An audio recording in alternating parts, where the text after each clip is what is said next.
Passons maintenant à sa fille, Fatima, car elle fait aussi partie des femmes parfaites. Fatima, la fille de Muhammad alayhi salatu wassalam. Donc, Fatima, elle est la dernière d'une fratrie de 4 sœurs. Elle est la cadette, la dernière. On l'appelle Fatima Az-Zahra, c'est-à-dire celle qui est belle, qui est blanche.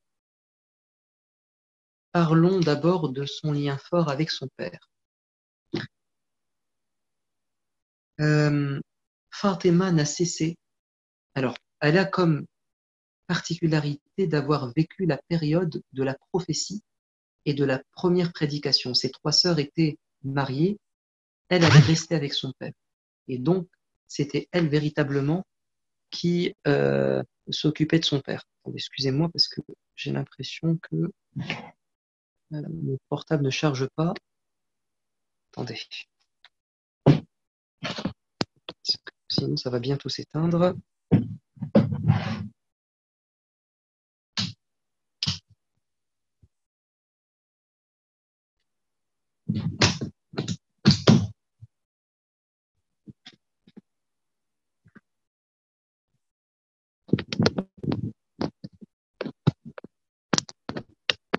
Ah, je pensais que cette rallonge fonctionnait, mais c'est pas le cas. Euh, Ah, c'est bon. C'est bon, c'est bon. Excusez-moi. Je reprends. Nous disions que Fatima avait un lien fort avec son père. On le voit durant les années de prédication à la Mecque. Par exemple, un jour, les notables de la Mecque ont décidé de faire du mal au prophète et Uqba ibn Abi Mu'ayth a dit, je vais euh, comment dire, euh, faire quelque chose que personne n'a fait au messager de Dieu. Il a attendu qu'il soit euh, plongé dans la prière face à la Kaaba et il est passé par derrière, il a pris son vêtement et il a étranglé le prophète alayhi salatu wassalam. Il l'a étouffé. Et c'est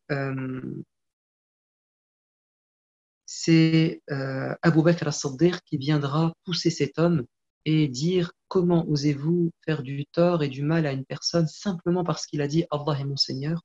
Et Fatima était présente. Fatima était présente et elle a vu cette scène et elle a pleuré. À une autre occasion, Uqba ibn Abi Mu'ayt s'est encore proposé pour jeter sur le prophète les entrailles d'une bête sacrifiée alors qu'il était en prosternation. Et c'est Fatima qui viendra nettoyer le prophète, retirer ses immondices, et elle va pleurer. Le prophète dira, ne t'inquiète pas, Allah viendra secourir ton père. Et à plusieurs reprises, le prophète rentrait de chez lui avec de la poussière et de la terre sur les cheveux, car les gens lui en jetaient, et c'est Fatima qui nettoyait ses cheveux et ses vêtements. Et il disait, ne pleure pas ma fille, car Dieu accordera la victoire à ton père. Elle était tellement tendre et elle s'était tellement bien occupée de son père après la mort de Khadija, de sa mère, on l'a appelée Ummu Abiha, la mère de son père. C'est-à-dire, elle était comme une mère pour son père. Fatima, était la confidente du prophète alayhi salatu wassalam. Alors qu'elle avait 28 ans, son père est mort. Mais avant de mourir, alors qu'il était allongé, accablé par la fièvre, elle entra. Le prophète n'a pas pu se lever pour l'embrasser comme il avait l'habitude de le faire. Il accueillait sa fille et l'embrassait entre les yeux, sur le front. Cette fois-ci, il lui a dit approche-toi. Et il lui a glissé quelques mots dans l'oreille. Et elle a pleuré. Il lui a dit reviens. Et il lui a murmuré d'autres mots et elle a souri. Aïcha, témoin de la scène, a dit Ya Fatima, qu'est-ce qui s'est passé? Qu'est-ce qu'il t'a dit? Fatima dira je ne trahirai pas le secret de mon père. Et après la mort du prophète, elle va révéler ces deux phrases qui ont eu deux effets inverses sur elle. Le prophète lui a dit la première fois, Ya Fatima, euh, le- le- l'ange Jibril m'a récité, il me récitait le Coran, ou je lui ai récité le Coran une fois chaque année pendant le Ramadan, mais cette fois-ci, j'ai dû le réciter deux fois. Je pense que je vais mourir. Euh, En fait, il lui a annoncé sa mort. Et elle a pleuré. Et ensuite, il lui dira, Ya Fatima, est-ce que tu ne serais pas heureuse de savoir que tu seras au paradis la princesse des femmes du paradis? Et elle va rigoler. Et tu seras la première à me rejoindre. Et effectivement, Fatima va rejoindre le prophète 6 mois après sa mort. Donc, elle sera la première à le rejoindre. Euh, Elle a été extrêmement chagrinée lors du décès de son père. Anas dit, nous avons enterré le prophète et quand nous sommes revenus, Fatima nous a dit, comment avez-vous osé jeter de la terre sur le corps de mon père? Et elle va s'écrier, elle va chanter des vers de poésie. Ô mon père, toi qui as répondu à l'appel de ton Seigneur, ô mon père, le plus haut jardin du paradis est désormais ta demeure. Ô mon père, c'est à Jibril que nous annonçons ta mort. Et elle a chanté ces vers de poésie où elle s'adresse à son père qui est décédé et même inhumé. Euh, Aïcha rapporte euh, qu'elle était extrêmement ressemblante à son père physiquement. Elle dit, je n'ai jamais vu quelqu'un ayant une démarche plus proche de celle du prophète que Fatima. Quant à son caractère, Aïcha dit, je n'ai jamais vu quelqu'un ressembler au prophète dans sa façon de traiter avec les gens ou dans son caractère autant que Fatima. Et elle dit également, en dehors du prophète, alayhi salatu wassalam, je n'ai jamais vu quelqu'un de plus honnête ni de plus modeste que Fatima. Elle était donc parfaite. Le prophète alayhi salatu wassalam aimait les enfants de Fatima d'un amour immense, surtout Al-Hassan et Al-Hussein, les deux petits garçons. Alors je ne vais pas m'attarder sur la relation du prophète avec ses deux petits-enfants. Il y a énormément d'histoires à raconter. Je vais plutôt passer à Fatima en tant qu'épouse courageuse. On a parlé de sa relation avec le prophète et de sa ressemblance. Parlons maintenant de son courage. Quand Fatima va faire la hijra avec son père, enfin pas avec son père, mais quand elle va rejoindre son père à Médine, quelques années plus tard, euh, voire même la même année, euh, les gens voulaient épouser Fatima ou demander la main de Fatima. Et le prophète a toujours décliné toutes les offres, comme s'il attendait quelqu'un. Et un jour, les gens vont dire, Ya Ali, est-ce que ça ne t'intéresserait pas d'épouser Fatima? Il a dit oui, mais je n'ai pas les moyens. Ils m'ont dit, vas-y quand même, le prophète est très souple, il le sait. Et un jour, il va s'asseoir en face du prophète, alayhi salatu wassalam, et il avait honte, il n'osait pas prendre les devants. Et le prophète va lui dire, Ya Ali, tu as quelque chose à me dire? Ali va hocher la tête, mais timide, il ne sort pas de phrase. Il va lui dire, Ya Ali, tu ne serais pas venu demander Fatima en mariage? Et Ali va dire, oui, prophète, mais je n'ai pas d'argent. Et le prophète va lui dire, mais je t'avais passé un bouclier une fois. Mais qu'est-ce que ça vaut, dira Ali, ramène-le. Il va vendre le bouclier au prophète, je pense à quelques dirhams. Il va dire à Bilal, prends ces dirhams, il va dire à Ali, prends ces quelques dirhams, achète une bague pour Fatima. Quant à toi, Bilal, avec cet argent, va acheter de la viande, un mouton, de quoi organiser une fête, une festivité. Et c'est ainsi que, pardon, Bilal achète avec ça un peu de parfum pour Fatima et il a donné le reste de l'argent à Salama. Il lui a dit, va acheter des vêtements pour Fatima ainsi que ce qui est nécessaire pour une mariée. Voilà. Et le mariage a eu lieu, il a eu lieu, et Fatima va devenir maintenant une épouse. Et quelle épouse? Euh, une excellente épouse. Par exemple, Un jour, le prophète bien-aimé rend visite à sa fille Fatima et Ali n'est pas présent. Où est-il? Elle lui dit, on s'est disputé. Et il est sorti. Le prophète cherche après lui, il le trouve à la mosquée, allongé. Et il va lui dire, lève-toi, en essuyant la poussière qu'il y avait sur ses flancs. Et il va lui dire, Qum ya Aba Turab, lève-toi, ô toi le compagnon de la terre. Et c'est devenu son surnom à Ali, Abu Turab. Et le prophète bien-aimé va tenter de réconcilier Fatima et Ali. Il s'est joué l'intermédiaire. Et c'est exactement ce que doit faire un père ou une mère. Euh, on n'est pas là pour s'immiscer dans la vie de couple de nos enfants, si ce n'est quand nous sommes interpellés euh, afin non pas de rajouter de l'huile sur le feu, mais au contraire d'éteindre les flammes. Et le prophète aurait pu prendre le parti de sa fille et dire tu as osé faire du mal à ma fille ou je ne sais trop quoi, allez, rentre à la maison. Non, le prophète de l'islam a tenté de réinstaller la concorde et la paix entre eux. Et un jour, Fatima va venir dire Ya Rasulallah, n'entends-tu pas les gens dire que tu n'as pas, vont dire, tu ne défends pas ta fille? Pourquoi dira le prophète?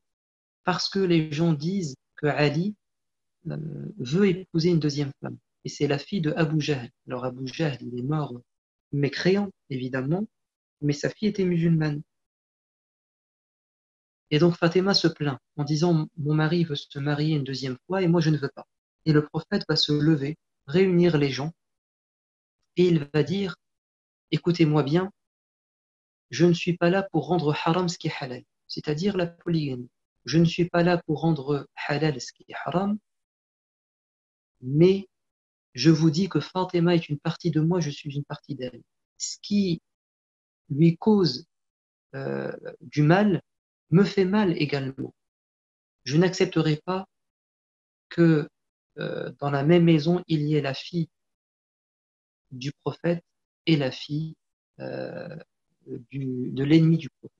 Bref, il s'est opposé au remariage de Ali pour préserver la paix entre Fatima et Ali et pour venir en aide à sa fille, sans pour autant remettre en cause le principe de la polygamie. Mais la polygamie n'est pas une obligation, elle est une tolérance sous certaines conditions. Et il n'est pas concevable en islam euh, qu'une personne s'engage dans un deuxième mariage. Alors évidemment, si la loi du pays le permet et la culture l'accepte, il n'est pas concevable qu'une personne s'engage dans un deuxième mariage pour détruire le premier. Ça n'a pas de sens. On ne s'engage dans un deuxième mariage en islam que si on est capable d'assumer les deux et de trouver dans les deux foyers de la sérénité. Parce que le but du mariage, c'est litaskunu ilayha, afin de trouver de la paix auprès d'elle. Donc si on ne trouve plus de paix, mais on trouve l'enfer et la guerre, et on détruit une maison pour en construire une autre, on détruit une famille pour en fonder une autre, ça n'a pas de sens. Ça n'a pas de sens. C'est pour ça que il était quelque chose d'accepter dans certaines sociétés et dans certaines époques que les hommes se marient une deuxième fois, une troisième, une quatrième fois, parce que c'était quelque chose qui était plus ou moins bien géré et accepté, ce qui n'est peut-être pas le cas dans une autre société à une autre époque. Bon. Fatima vivait une vie rude et pourtant elle était patiente. Mais un jour, en concertation avec Ali, elle va dire, tu vois bien que nous sommes dépassés, je suis épuisé par le travail domestique, toi tu es épuisé par le travail professionnel, et lui il devait tirer des seaux d'eau d'un puits en échange de quelques dattes, elle devait s'occuper de ses garçons, et c'est très compliqué à l'époque seul de s'occuper d'une maison, de faire à manger, ramasser du bois, moudre le blé, enfin, c'est extrêmement épuisant. Demandons au prophète, au chef d'État, de nous donner une aide, un serviteur. Il m'aidera à la maison, il t'aidera au travail. Fatima va frapper à la porte du prophète, mais seule sa belle-mère est présente à Aïcha, et Aïcha transmet la demande au prophète quand il rentre le soir, Et le prophète va rejoindre sa fille. Aïcha, Fatima était allongée avec son mari et ils étaient prêts à s'endormir. Et là, le prophète va dire, je suis au courant de ce que vous vivez, mais j'ai mieux pour vous qu'un serviteur. Chaque soir avant de dormir, dites en 3 fois, Subhanallah, Alhamdulillah, Allahu Akbar. C'est mieux que d'avoir une aide matérielle. Le lendemain, leur vie n'a pas changé. C'était la même misère et galère pour Fatima et pour Ali. Qu'est-ce que leur a apporté ce zikr? Ce zikr leur a permis non pas de faire disparaître une épreuve, mais de supporter, d'accepter et de bien gérer l'épreuve. C'est-à-dire que le prophète leur a pas donné du matériel, mais du spirituel. La spiritualité est parfois la solution aux épreuves, parce qu'on change notre fort intérieur et non pas le monde extérieur. Parce que l'épreuve, elle est là, on ne peut pas la changer. Mais on va mieux la vivre, parce qu'on a Dieu à nos côtés, parce qu'on relativise les choses, parce qu'on ne se compare plus à ceux qui ont plus, mais ceux qui ont moins, etc. Et dernière grande épreuve pour Fatima, euh, c'est quand son père va décéder et qu'elle va réclamer un héritage, l'héritage auprès du calife Abou Bakr. Et Abou Bakr va lui dire, tu n'as rien en héritage, car j'ai entendu le prophète dire, nous, les prophètes, nous ne laissons rien en héritage. Nos biens sont une sadaqa. Nos biens sont une sadaqa. Donc, je ne peux rien te donner. Et Fatima, qui espérait enfin avoir un confort matériel, une aide matérielle, a été déçue.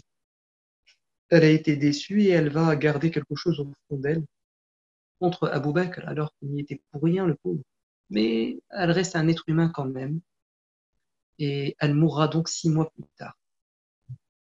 Et donc Fatima est la princesse des femmes du paradis, et telle mère, telle fille, euh, Fatima était à l'image de sa mère et à l'image de son père, et elle était une femme de principe, une femme de foi, une femme courageuse, et elle est un modèle pour euh, toutes les filles, toutes les femmes et même tous les hommes.